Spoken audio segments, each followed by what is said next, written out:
DJ Ryan Wolf, what's good, family? What's going on, man? I'm good. I'm chilling. That's what's up, man. So look, man, introduce yourself to the world. Introduce yourself to the people. DJ Ryan Wolf, man, heavy hitter DJ, official DJ of the Cleveland Browns. Radio 1 DJ in Cleveland, Cincinnati, and Columbus radio stations. Also, you can catch me on Sirius XM probably like once a month for heavy hitter radio. Yeah, that's about right. And then I have my own radio show, Dash Radio, based out of LA. Got a show on there too. So, DJ, entrepreneur, actor. I can keep going, but artist right now too. So that's what's up. So, talk a little bit about first how you got into DJing, man. You used to work a 9 to 5. Yeah. Kind of got tired of that. Talk a little bit about that story. Yeah, worked a 9 to 5. Wasn't happy. Got laid off. No, actually, let's put it like this. I worked a 9 to 5, wasn't happy. Found another job that made me, because I resented the other job I had. Yeah. That job had nothing to do with what I even went to school for, even what I wanted to do, but I was just happy to be out the other situation I had. Right. That job I got laid off. While I was laid off, started just DJing, just having fun DJing, just a hobby while I was looking for a job. But that actually turned into something special. And then I started to take it serious, go full, go on it, and now we're here, you know. Now, what school did you go to? I went to Notre Dame College of Ohio. It's a school in Cleveland. You hoop, I gave buckets a little bit. Had a little thing. The problem with me is I don't like to play defense. So I wanted to be in the league, but that wasn't gonna work out. Especially from the school I was coming from, I wouldn't have made it. But I don't play defense. Right. I ain't gonna play defense. I'll give you 50, but you might give me like 45. You might come back with a soft 45, but you gonna get 50 though. Dude. So, coming out of Cleveland, man, talk a little bit about your background and upbringing coming out of Cleveland. What side of town? Like? I was born on 120th in St. Clair. That's the Glenville area. But my parents had me, so like they made sure that that was definitely a inner city area. But my parents made sure that I went to like a better school. So I went to private school a lot. Graduated from a school called Cleveland Central Catholic, where if any basketball players know who Earl Boykins is, he's like a legend in our city. Yeah. But that's the same high school that I went to, graduated from. Growing up in Cleveland, I want to say the Midwest period, but especially Cleveland, man, it's just a tough city to grow up in. But it teaches you how to keep going. You gotta have a different mind to be in Cleveland and to deal with a lot of the things that go on. And it's not easy to make it because it might be like that anywhere, but all I can do is speak for my city. Sometimes you don't get the support that you're looking for, and that'll make somebody either want to sometimes quit, give up, or try to go somewhere else and try to do it, like try to make it out at another city or another spot. But to give you tough skin, and when you do make it, it make your grind a lot more appreciated. You know what I'm saying? Yeah. So it's like hooping with ankle weights on. Right. You know what I'm saying? Right. And then some people some cities they don't got ankle weights. It's just it's a little easier. They actually got trampolines. Yeah, you feel what I'm saying? So when you take them ankle weights off and you go to a city with the trampoline, you kind of jumping over everybody. And you know why? Because of where you're from. So that's what it's like. Shifting into hip hop, how have you seen the hip hop scene in Cleveland grow? You know, from when you first started to where it is now. I think we're at a good space with music. Of course, if you do the timeline, I think you started out what you had to do with MC Brains. That's way before me. He had something. He's from Cleveland.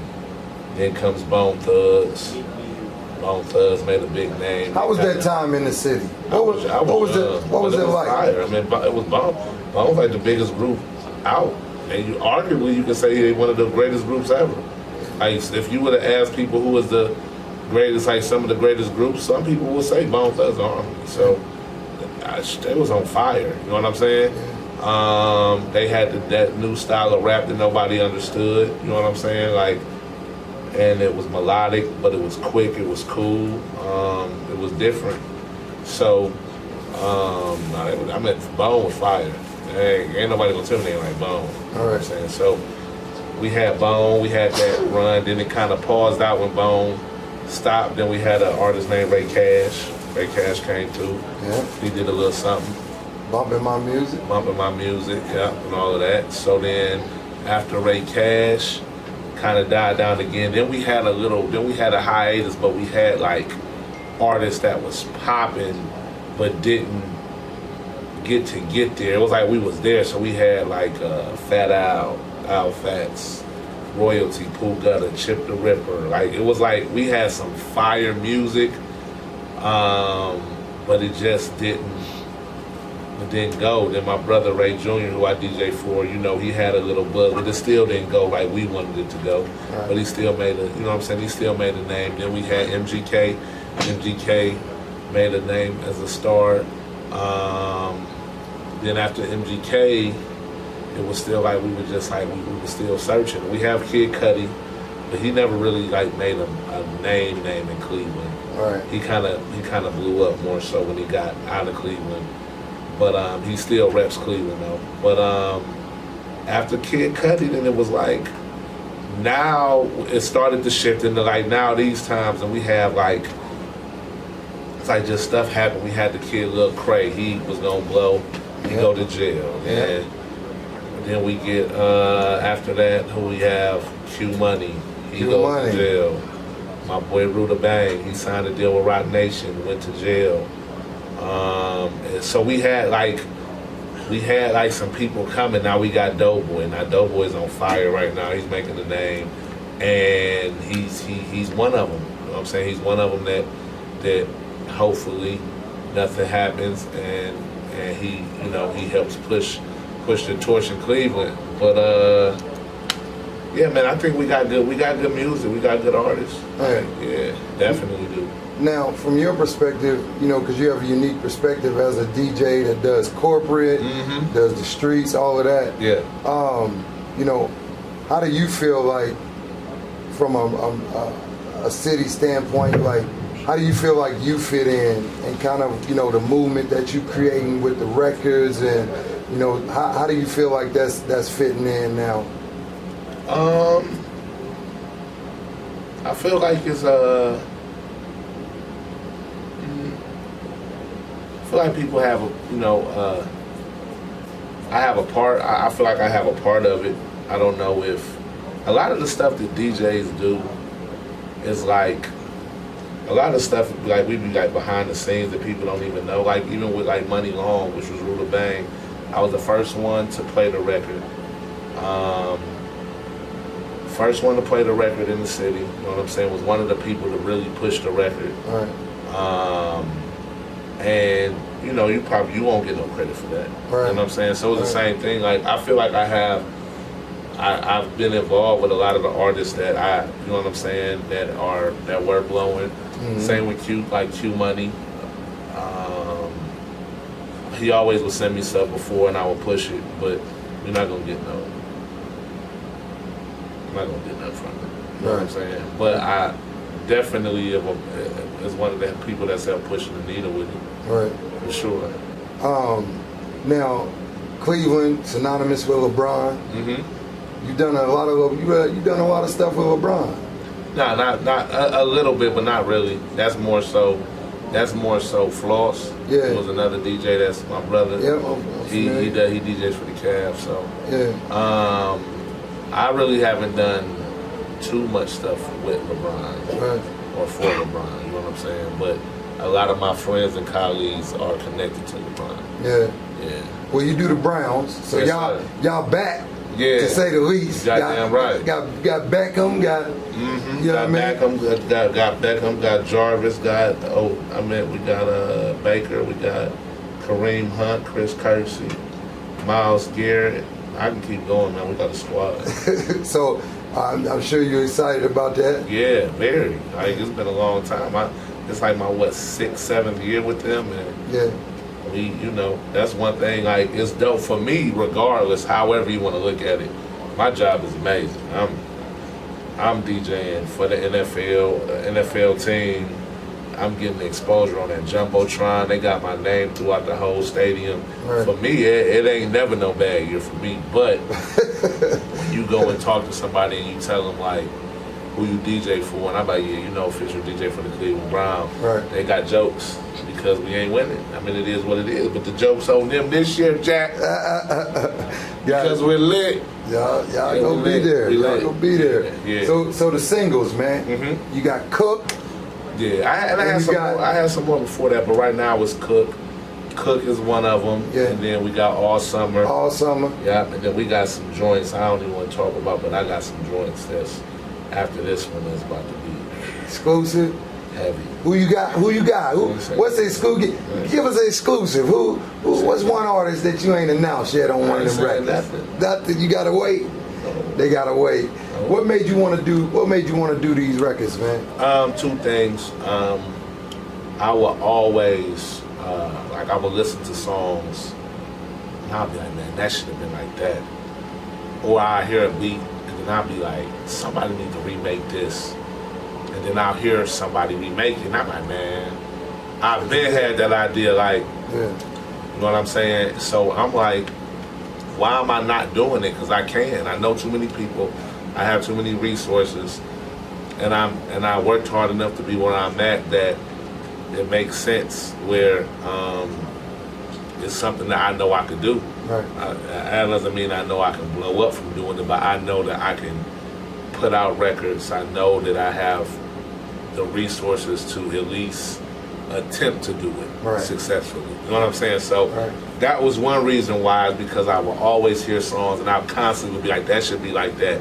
Why nobody make this beat like this? And then somebody would make it and I'm like, damn, that could have been me. I've been saying it. So now I'm taking action. The next thing is a whole bunch of other stuff that I want to do that doesn't have to do with DJing. I just want to, one of my goals, I always said I want to be a billionaire.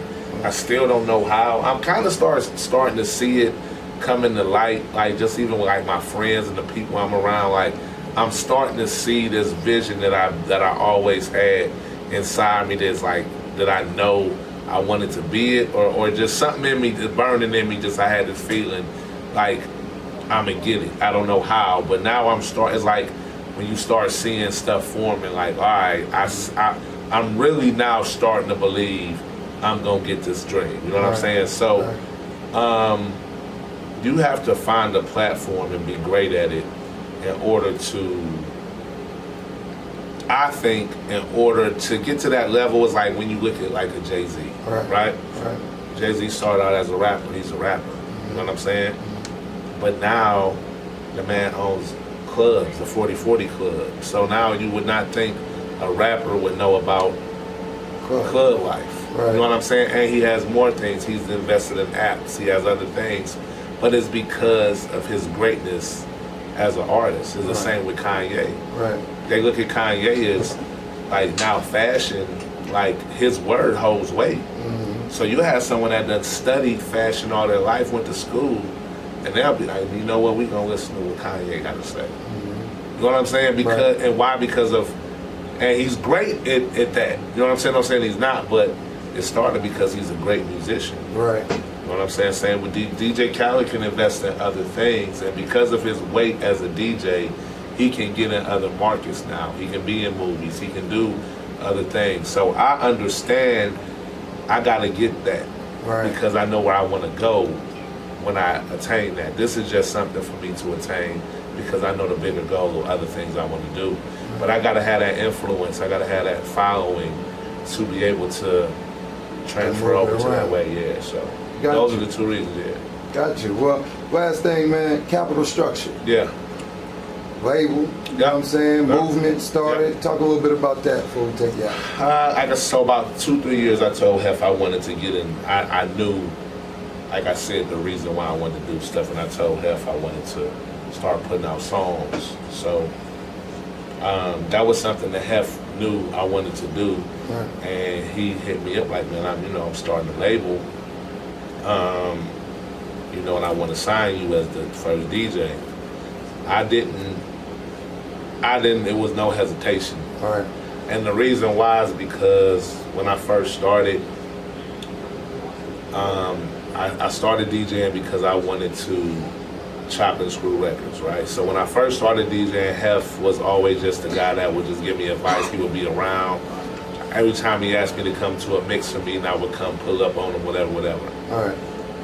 I wanted to be a chop star DJ. I wanted to learn how to chop and screw. Hef was the person that introduced me to OG Ron C. If it wasn't for Hef, I wouldn't be on the team with my most favorite. The only reason I really started to DJ, Hef was that bridge for me to meet him, and now I'm a chop star. Fast forward, my first time ever on Sway in the Morning, which is a big deal if DJs don't know. Sway is like fucking Oprah of radio, like it's Sway. You know what I'm saying? Like This is a big deal. That's like Ellen for radio. You know what I'm saying? Hef put me on Sway in the Morning. You know what I'm saying? And more things Hef has done, I'm about loyalty. You know what I'm saying? So as soon as he said, I'm like, whatever you want to do, bro, I'm on board. Like, because I wouldn't be where I'm at if it wasn't for him. Like, and that's just a fact. Like, it's not saying that I'm gonna get it. I'm gonna get it however I get it, but that man has really helped me to be where I'm at. And I believe if you know what I'm saying, you want me to win, you have helped me win, I'm gonna help you. I'm gonna do whatever it takes. We're gonna get to the top together. So he wanted to go with the label. I was on board with it. He knew what I wanted to do. With my connections, his connections, I mean, it's a no-brainer. So now we got capital structure. We want to make the Midwest have like, who was that label in the Midwest? Like Atlanta got a QC. You know what I'm saying? Different is that label. We want to be that label in the Midwest where we can change people's lives. So that's the goal. You know? That's what's up, man. That's what's up. So shout outs, man. Give you shout outs, man. We're gonna tell the people how to get a hold of you. First, I'll shout out God, who's the head of my life. Shout out my wife. Shout out my heavy hitter family. Shout out my Nerve DJ family. Shout out all my DJs, period. We are the heartbeat of this music. Don't let nobody tell you nothing different. Shout out to you guys for having me. I can be doing shout outs all day, so just shout out to the grind, man. Shout out to all the artists that won't quit, won't never give up. This is just a different grind that I'm starting to understand. And I get it, being on the DJ side, but it still ain't easy. So like even when artists be like, you know what I'm saying, Wolf, man, you ain't playing my record, you got to, man, they not playing my record. And I'm a DJ. I know them. So, you know what I'm saying? I'm saying that to say, man, y'all gotta work. Because if I'm out here doing this, and I'm me, come on, man. I'm Ryan Wolf, man, I'm me. You know what I'm saying? Right. I'm out here, man, out here doing this. So y'all gotta, let's go, baby. We gotta get it done, and we gotta, you know what I'm saying? That's just the grind. So I'm saying out to say, keep working, don't stop. The way social media, the way technology is, you have to be excited to know you want to keep pushing the record. Because the way technology is, something can take off, man. That girl Lizzo that got the #1 Billboard song, Truth Hurts, man, that song came out in 2017. That song came out in 2017. It's people that'll drop a song and stop pushing it in 4 months. Later, a month later, be like, it's old. Yeah. You know what I'm saying? So, no, man, you know, we should be excited right now with how everything is going. And there's going to be more technological advances that's going to make it even more easier for you to possibly blow. So let's just keep working, man. And my contact is at DJ Ryan Wolf. That's real easy. That's all social media platforms. So you can find me there easy. Dig it, man. I appreciate you for stopping by. And yes, then I got one more thing, too. Yeah. You went viral off the Bible. Yes, I did go viral off the Bible. Viral off the Bible. I just come to find out, I see that you just sometimes got to be yourself. I did that just being silly, man. I've been had that and been wanting to make the video. I don't know why. I asked my wife, like, man, where your Bible at? Right. I just had the idea, but I was just doing it to promote my Drive at 5 mix that day. Yeah. I would had no idea that it was about to take off. Like, I mean, it really might be like about 100 million. Like, if I was to add up everything that has been on from Facebook to to Twitter, Instagram, and how many people shared that I never seen. It might be I got 100 million views. Like, I ain't even being funny. My Facebook page alone damn near 20 million. Wow. So that's what's up. Hey, I just thought that was hilarious. yeah, Man. That was like the funniest thing. Nah, that's cool though, because some people do know that's another way to just to break the ice. Like, you know, if you don't know me for my DJing, you know what I'm saying, you will know me because if you seen this Bible video, it's been spread along from women to naked niggas, and somewhere I'm coming through with the Bible. It's kind of crazy. That's what's up, man. Well, I appreciate you stopping through, man. Thank you, DJ man. Ryan Wolf, Yes, man. sir. Yeah. Already.